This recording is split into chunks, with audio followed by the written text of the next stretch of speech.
Okay, super important. Every video must answer one question and deliver one clear outcome.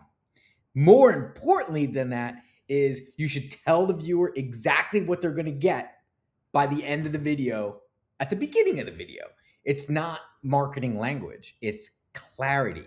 The reason clarity is important is because of retention, right? You want the right audience. If you say, we're going to do this video that promises this thing, and if they want that thing, they're going to stay. And staying equals good rankings. Good rankings equal good SEO, good exposure. So that's the whole promise here. Now, they decide quickly.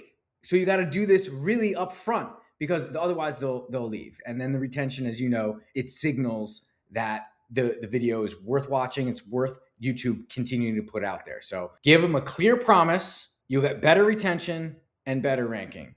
And that's the takeaway from this.